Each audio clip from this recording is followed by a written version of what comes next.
All right, everyone, thank you for joining us tonight. We're here with head coach Clint Peay after tonight's match. We're going to go to our first question on the Zoom, then I'm going to go to you folks here in the room, all right? We're going to start with Frank DeLapo of the Boston Globe. Great. Hi, Clint. Is there a prognosis on Carles Gil? And even though this was a loss, what did you see that was encouraging for game two? Yeah, no, we'll have to reevaluate Carles in the next day or two and see where he is. I'm not really sure. Obviously, he just took a knock and it was enough to kind of, limit him. And so he had to come off for it, but no real prognosis yet. And then, yeah, I think we were able to create some quality chances. And, we had a good start to the game and we're moving the ball well. And so I think, albeit the score line is not what we wanted, we feel that we can create and produce chances against this team. And now the key is, can we capitalize on some of those moments? Go to a couple questions in the room. Go to Juan Rosa with it. Telmundo. Coach, any return from Carles Gil? Anything they know? How is Carles? Yeah. Yeah, like I said, he took a knock and obviously forced him out of the game. So we'll have to reevaluate him and see where he is. Greg? Can you evaluate Jacob Jackson and his playoff? What are your thoughts on this?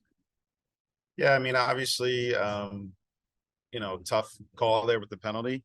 He's making a play on the ball. But in general, I thought that he made a couple decent saves, protected the goal well, and was steady. Do you expect them to start the second game of the series? Everyone's in contention, goalkeepers as well, and so we'll just kind of make decisions as we move forward. We got a few days to think about it. We're going to go back to a few questions on the Zoom. We'll go to Rich Thompson with the Boston Herald, and then Hayden Bird with Boston.com. Rich?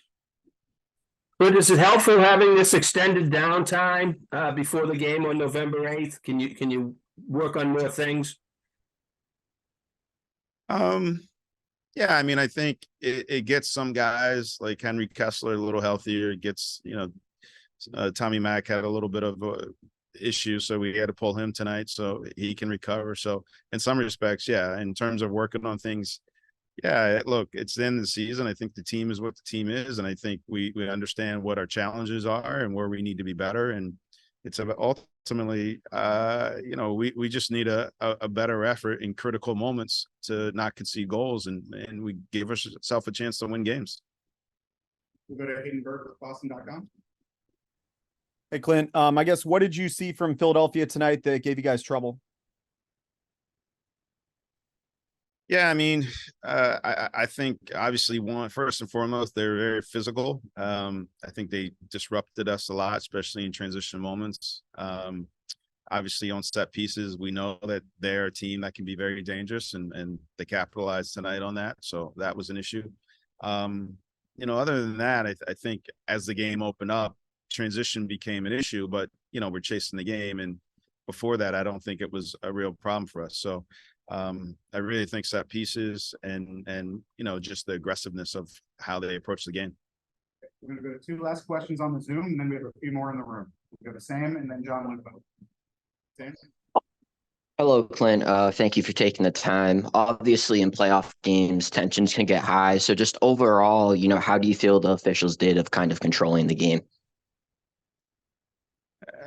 I think at the end of the day, it's a difficult game. As you say, tensions are high. Two teams are competing, and not an easy game to officiate. So I'll just leave it at that.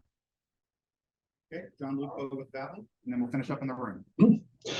Clint, you mentioned how much more aggressive Philadelphia was than last week. Did that surprise you? What was the difference in seeing how aggressive they were and those chances that you had and created and couldn't finish? Do you feel like being at home in front of your own fans with how pumped up they're going to be and knowing you need to win the game, do you feel like being at home and you'll be able to finish some of those chances?